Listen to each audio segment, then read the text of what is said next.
Miss झाली ना आपल्या परिसरातील ताजी अपडेट?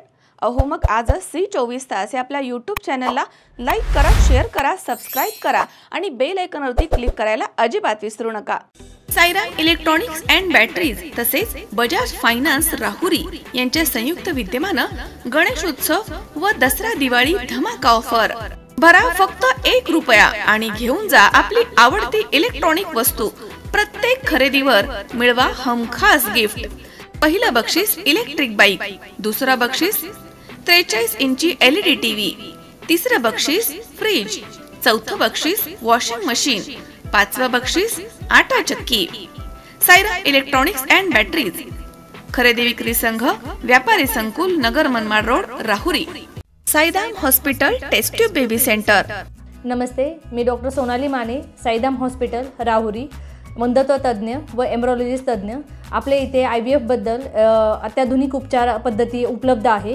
तर त्यामध्ये IVF, ICSI, embryo donation, egg freezing, sperm freezing तसेच सरोगसी माताबद्दल सल्ला पण आपल्या इथे दिला जातो। आपल्या इथे हमखास गुण येण्यासाठी प्रयत्न केले जातात। साईराम हॉस्पिटल लॅप्रोस्कोपिक सेंटर आणि test baby centre, court area, Bhagyashree हॉटेलच्या पाठीमागे, राहुरी। अग्निपंख फाउंडेशननं लोणी व्यंकनाथ येथील श्री व्यंकनाथ विद्यालयामध्ये अग्निपंख फाउंडेशन आयोजित केलेल्या सन्मान सोहळ्यामध्ये MPSC परीक्षा पास झालेल्या विद्यार्थ्यांचा गौरव तसेच 2 महिला खेळाडूंना मदतीचा हात देण्यात आला। हा गौरव उद्योजक प्रकाश कुतवळ आणि राज्य बाजार समिती संघाचे सभापती बाळासाहेब नाहटा यांच्या हस्ते करण्यात आला। अध्यक्षस्थानी नागवडे साखर कारखान्याचे संचालक DR काकडे हे होते। MPSC परीक्षेमध्ये यशाचं शिखर सर करणारे सोहेल शेख, किरण मखरे आणि किरण पवार यांना सन्मानित करण्यात आलं। तसेच धावपटू सुरेखा मातने आणि विवाहानंतर पोलीस कॉन्स्टेबल होण्यासाठी मैदानामध्ये उतरलेली आदिवासी समाजामधील रागिणी चव्हाण यांना मदत करण्यात आली आहे। प्रकाश कुतवळ म्हणाले की भारतरत्न डॉक्टर APJ अब्दुल कलाम यांच्या प्रेरणेनं प्रेरित होऊन अग्निपंख फाउंडेशननं शाळा, विद्यार्थी आणि खेळाडूंसाठी चांगलं काम केलं आहे आणि करत देखील आहेत।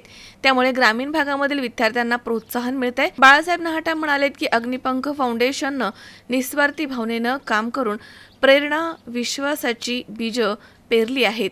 यावेळी DR काकडे, प्राचार्य बाळासाहेब जठार यांची भाषणं झाली आहेत। तर यावेळी मनोज जगताप, बंडू खंडागळे, शिवदास शिंदे, भाऊसाहेब वाघ तसेच मान्यवर उपस्थित होते। प्रास्ताविक नवनाथ दरेकर यांनी केला आहे तर सूत्रसंचालन कार्तिक काकडे आणि ऋतुजा काकडे यांनी केलाय। आभार किसन वराडे यांनी मानले आहेत। पूरग्रस्तांना मदत अग्निपंख फाउंडेशनच्या माध्यमातून सीना नदी काठावरील बाळेवाडी पूरग्रस्तांना किराणा किट आणि विद्यार्थ्यांना शालेय साहित्याचं वाटप अग्निपंख फाउंडेशनच्या माजी उपाध्यक्षा सुरेखा नानासाहेब शेंद्रे यांच्या हस्ते करण्यात आले। तर यावेळी बाळेवाडीमधील पूरग्रस्त नागरिकांनी अग्निपंख फाउंडेशनला धन्यवाद दिले आहेत। या उपक्रमासाठी हडपसर येथील मगरपट्टा सिटीमधील दानशूर व्यक्तींनी सहकार्य केलं आहे। अग्निपंख फाउंडेशनच्या वतीनं आज श्री व्यंकनाथ विद्यालय ज्युनियर कॉलेज लोणी व्यंकनाथ या ठिकाणी गुणवंत विद्यार्थ्यांचा सत्कार आयोजित केला। खरोखर मला मनापासून आनंद झाला, कारण 500 विद्यार्थ्यांच्या समोर तालुक्यातल्या या 5 गुणवंत विद्यार्थ्यांचा सत्कार करताना 500 विद्यार्थ्यांना एक नवीन प्रकारची ऊर्जा मिळाली। त्याच्यामधनं उद्याच्या काळात हेही मुलं स्पर्धा परीक्षांसाठी तयारी करतील आणि आपलं नाव मोठं करतील, अशीच अपेक्षा या कार्यक्रमाच्या निमित्तानं मी व्यक्त करतो। धन्यवाद। आज या लोणी व्यंकनाथच्या हायस्कूलमध्ये या नामवंत 5 विद्यार्थ्यांनी प्रावीण्य मिळवले अशा मुलांचा अग्निपंख फाउंडेशनकडून सत्कार झाला। तो अतिशय चांगली गोष्ट झाली, कारण का आता आपल्याच मुलांच्या पाठीवर आपण कौतुकाचा हात टाकणे, त्याच्यामुळं त्यांना पुढं आणखीन मोठ्या ह्याच्यामध्ये भरारी घेण्यासाठी त्यांच्या पंखामध्ये बळ येईल। त्यामुळे त्यांना शुभेच्छा देण्याचा कार्यक्रम तो होता।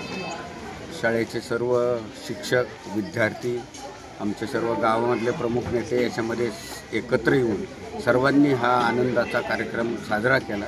अतिशय छान कार्यक्रम झाला। धन्यवाद। पंख फाउंडेशनच्या सहकार्याने आमच्या ज्या शाळेत मी शिकलो त्या शाळेत माझा सन्मान केला, त्याच्याबद्दल थँक्यू। आणि अग्निपंख फाउंडेशन नेहमीच समाजातील वंचित घटकातील गरजू लोकांना मदत करत असतं। त्याच पद्धतीने आमचे गुरुवर्य आदिनाथ पाचपुते सर हेही नेहमीच लोकांना मदत करत असतात। यांच्या दातृत्वातूनच आम्ही घडलो आणि जे शाळेने घडवलं तिथे सत्कार झाला ही अत्यंत आनंदाची गोष्ट आहे। आणि या सत्काराच्या निमित्ताने देणाऱ्याने देत जावे, घेणाऱ्याने घेत जावे, देता देता देणाऱ्याने हात घ्यावे, याप्रमाणे माझ्या या आयुष्यात या दानशूर लोकांप्रमाणे गरीब आणि वंचित घटकांना मदत करण्याची संधी आणि शक्ती ईश्वराने मला द्यावी, ही अशी ईश्वरावरती प्रार्थना करतो आणि सर्वांचे आभार मानतो. धन्यवाद. सुहास कुलकर्णी, C24 तास, श्रीगोंदा. कॉंग्रॅच्युलेशन्स वहिनी, बाळ झाल्याबद्दल. पण मी ऐकलंय डिलिव्हरी फार क्रिटिकल होती. आता ठीक आहे ना सगळं? अगं होता थोडा प्रॉब्लेम, पण स्त्रियांच्या आरोग्याची संपूर्ण काळजी घेणारं मातृसेवा होतं ना साथीला. सगळं सुरळीत झालं. किशोर वयापासून ते रजोनिवृत्तीपर्यंत स्त्रीच्या आरोग्याची संपूर्ण काळजी घेणारं अहमदनगर मधील पहिलं स्त्री रुग्णालय Matruseva women's hospital, obstetric, ICU. किशोरवयीन आणि विवाहपूर्व समुपदेशन, गरोदर माता तपासणी आणि प्रसूती, पहिल्या सिझेरियन नंतर नॉर्मल डिलिव्हरीची सोय. मातृसेवा विमेन्स हॉस्पिटल, सक्कर चौक, नवीन टिळक रोड, अहमदनगर. फोन 9850 20 0017.